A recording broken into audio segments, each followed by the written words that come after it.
જય મા ઉમિયા, જય લક્ષ્મીનારાયણ, જય સરદાર.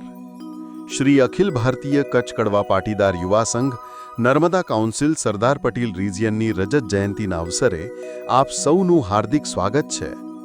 આ એ સંગઠન છે જેણે 25 વર્ષમાં જ્ઞાતિ ઉત્થાન અને યુવા વિકાસના અનેક સીમાચિહ્નો સ્થાપિત કર્યા છે. 19 સપ્ટેમ્બર 1999ના રોજ મધ્ય ગુજરાત ઝોન તરીકે શરૂ થયેલી આ યાત્રા આજે 4 અલગ અલગ રિજિયનમાં વિસ્તરી છે. આજે આપણે ગર્વભેર સરદાર પટેલ રિજિયન તરીકે ઓળખાઈએ છીએ. આ નામ માત્ર ઓળખ નથી, પણ અખંડ ભારતના શિલ્પી સરદાર પટેલને એક ભાવનાત્મક શ્રદ્ધાંજલિ છે. આજે આપણું સરદાર પટેલ રિજિયન કરજણથી કપડવંજ સુધી વિસ્તરેલું છે. આ સંગઠન એટલે 3 વિભાગ અને 43 યુવા મંડળોનો એક મજબૂત સમૂહ. વર્ષ 2023-25 આપણા સૌ માટે એક ઐતિહાસિક રજત જયંતિ ટર્મ છે. આપણે સૌએ સાથે મળીને ભવ્ય રજત જયંતિની ઉમંગભેર ઉજવણી કરી. આ ઐતિહાસિક ગૌરવશાળી સફરનું નેતૃત્વ ચેરમેન શ્રી વિઠ્ઠલભાઈ ભાવાણી પેટલાદને સોંપવામાં આવ્યું. તેમના નેતૃત્વએ રિજિયનને નવી ઓળખ સાથે સામાજિક સંવેદના અને ગૌરવ અપાવ્યું.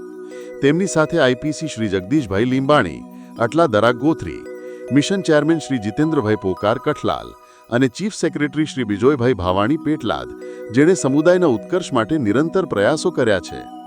જેમની સાથે વિભાગીય સ્તરે શ્રી વસંતભાઈ લીંબાણી વાસદ, શ્રી સુરેશભાઈ રંગાણી વડોદરા અને શ્રી અમૃતભાઈ પોકાર કઠલાલનું સશક્ત નેતૃત્વ જોડાયેલ છે. આ ટીમવર્કથી જ આપણા રિજિયને સામાજિક વિકાસની નવી ઊંચાઈઓ હાંસલ કરી છે. આ સેવકોનું ટીમવર્ક અને સમર્પણ ભાવના ખરેખર પ્રશંસનીય છે.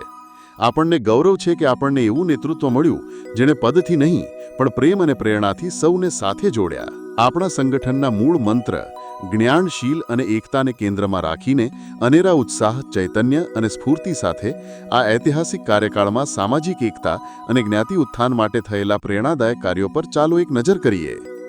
રજત જયંતિ ટર્મની પ્રથમ કારોબારી સભામાં સરદાર પટેલ રિજિયને પોતાનો સત્તાવાર લોગો રજૂ કર્યો હતો. આ લોગો રિજિયનના મૂળભૂત મૂલ્યોને પ્રતિબિંબિત કરે છે. આ પ્રસંગે રજત જયંતિ મહોત્સવ માટે એક લોગો પ્રતિયોગિતા પણ યોજાઈ હતી, જેમાંથી પસંદ થયેલા શ્રેષ્ઠ લોગોને સુધારા-વધારા સાથે લોન્ચ કરવામાં આવ્યો, જેણે ઉજવણીને વધુ યાદગાર બનાવી.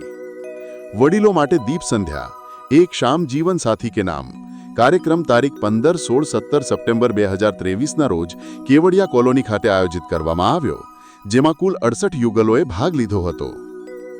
સંતરામ વિભાગ શ્રી ઉદ્યોગનગર કચ્છ કડવા પાટીદાર સનાતન યુવક મંડળ દ્વારા આઈસીઆઈ એમએસએમઈ સહયોગથી સ્ટાર્ટઅપ સંવાદ અને બિઝનેસ સેમિનારનું આયોજન તારીખ 18 ડિસેમ્બર 2023ના રોજ કરવામાં આવ્યું.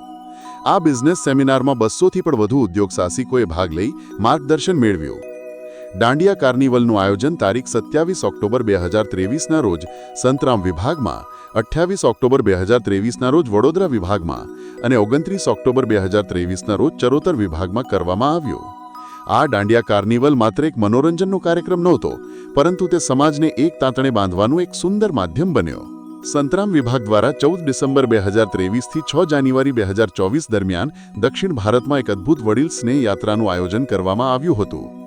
આ યાત્રામાં ભારતભરમાંથી કુલ 80 વડીલો જોડાયા હતા. આ દરમિયાન યાત્રાળુઓએ આપણા 6 રિજિયનો અને ઝોન સમાજોની મુલાકાત લીધી, જેનાથી સામાજિક એકતા વધુ દ્રઢ બની.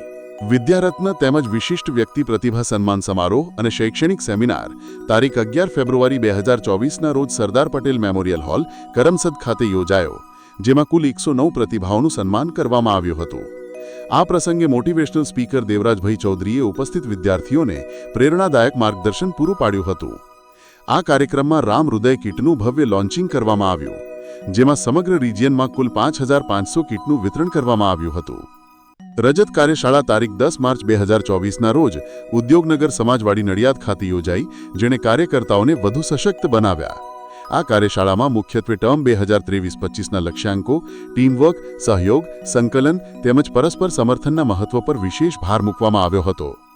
એસપીપીએલ season 1 day night tennis cricket tournament તારીખ 12 એપ્રિલ 2024થી 21 એપ્રિલ 2024 દરમિયાન પેટલાદ ખાતે રિજિયન લેવલે યોજાય, જેમાં કુલ 36 ટીમોએ ભાગ લીધો, જેમાં અટલાદરા ગોત્રીની ટીમ ચેમ્પિયન બનેલ. 7 વચન સિઝન 2 કાર્યક્રમ 2, 3 અને 4 ઓગસ્ટ 2024ના રોજ રાજસ્થાનના નાથદ્વારા ખાતે યોજવામાં આવ્યો હતો. આ 3 દિવસીય કાર્યક્રમમાં 41 યુગલોએ ભાગ લીધો હતો, જેનો મુખ્ય ઉદ્દેશ્ય દાંપત્ય જીવનને પ્રેમ, સરળતા અને સમજણપૂર્વક જીવવાની પ્રેરણા આપવાનો હતો. વાર્ષિક સામાન્ય સભા તેમજ વિદ્યારત્ન વિશિષ્ટ પ્રતિભા સન્માન સમારોહ તારીખ 29 સપ્ટેમ્બર 2024ના રોજ શ્રી ઉમા ભવન આનંદ મુકામે યોજવામાં આવેલ. તારીખ 12 જાન્યુઆરી 2025ના રોજ ચરોતર વિભાગ દ્વારા વોલીબોલ ટુર્નામેન્ટનું આયોજન કરવામાં આવ્યું હતું, જેમાં આનંદ યુવક મંડળની ટીમ વિજેતા બનેલ હતી. રતન રજત જયંતિ મહોત્સવ અંતર્ગત SPPL season 2 day night tennis cricket tournament તારીખ 3 મેથી 22 મે 2025 દરમિયાન પેટલાદ ખાતે આયોજિત કરવામાં આવેલ. કાઉન્સિલ લેવલની આ ટુર્નામેન્ટમાં નર્મદા કાઉન્સિલમાંથી કુલ 54 ટીમોએ ભાગ લીધો.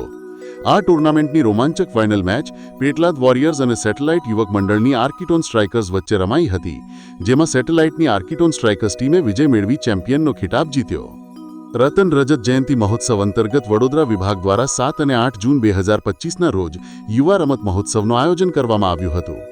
આ 2 દિવસીય કાર્યક્રમમાં 1100થી પણ વધુ ખેલાડીઓએ વોલીબોલ, ખોખો, સાતોડિયું, રંગોળી અને એથ્લેટિક્સ જેવી વિવિધ રમતોમાં ભાગ લીધો હતો. આ રમત મહોત્સવ સાથે બ્લડ ડોનેશન અને બોડી ચેકઅપ જેવા સેવાકીય કાર્યો પણ યોજવામાં આવ્યા હતા. રતન રજત જયંતિ મહોત્સવના ભાગરૂપે 19 જુલાઈ 2025ના રોજ સંતરામ વિભાગની યજમાનીમાં ઉમા માર્બલ યુવા થનગણાટ 2025 અને પૂર્વ વાઇબ્રન્ટ લીડર સન્માન સમારોહ યોજાયો હતો. આ કાર્યક્રમમાં અંદાજે 3500 સમાજજનો ઉપસ્થિત રહ્યા હતા. મહોત્સવ દરમિયાન 20 કૃતિઓ પ્રસ્તુત કરવામાં આવી હતી અને વર્ષ 1999થી 2023 દરમિયાન સેવા આપનારા પૂર્વ વાઇબ્રન્ટ લીડરોનું સન્માન કરવામાં આવ્યું હતું. આપણા યુવક મંડળ દ્વારા મિશન ગ્રીન ઇન્ડિયા અંતર્ગત ઠેર ઠેર વૃક્ષારોપણ કરવામાં આવ્યો. આપણા સમાજના બાળકોમાં સંસ્કારો અને સંસ્કૃતિનું સિંચન કરવા માટે નિયમિત રીતે બાલ સંસ્કાર કેન્દ્રનું આયોજન કરવામાં આવે છે. YSKમાં આ ટર્મ દરમિયાન 98.50%નું ઉત્કૃષ્ટ રીપેમેન્ટ હાંસલ કરવામાં આવ્યું. સાથે જ અપને લીએ નહીં અપનો કે લીએના ઉમદા ભાવ સાથે 178 નવા સભ્યોને આ પરિવારમાં જોડવામાં આવ્યા છે. સરદાર પટેલ રિજિયનની આપણી કચ્છ કડવા પાટીદાર સનાતની જ્ઞાતિની વસ્તી ડિજિટલ ઓળખ વેબકોમ અનુસાર 16,728 છે. સમયાંતરે દરેક યુવક મંડળો દ્વારા અપડેટ કરવામાં આવે છે. લોકશાહીના પર્વ સમાન લોકસભા ચૂંટણી દરમિયાન આપણા યુવક મંડળો દ્વારા મતદાનની સર્વનું અધિકારના સંદેશ સાથે મતદાન જાગૃતિ કેમ્પો યોજાયા. આમ રજત જયંતિ ટર્મ 2023-25 દરમિયાન યુવા સંઘની તમામ 13 થીમ અંતર્ગત નાના કે મોટા આયોજનો કરવામાં આવ્યા છે.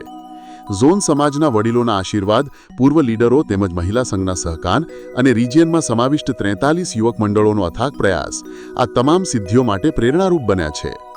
આ મુખ્ય આયોજનોમાં 3000થી પણ વધુ સમાજજનોની ઉપસ્થિતિ સમાજની એકતા, પ્રમાણિકતા અને નિષ્ઠા ઉજાગર કરે છે. આ પ્રસ્તુતિ સમાજના દરેક સભ્યના સહયોગ અને સમર્પણનું પરિણામ છે. ચાલો આપણે સૌ સાથે મળીને સમાજને વધુ સશક્ત અને સમૃદ્ધ બનાવીએ. જય શ્રી લક્ષ્મીનારાયણ, જય સરદાર.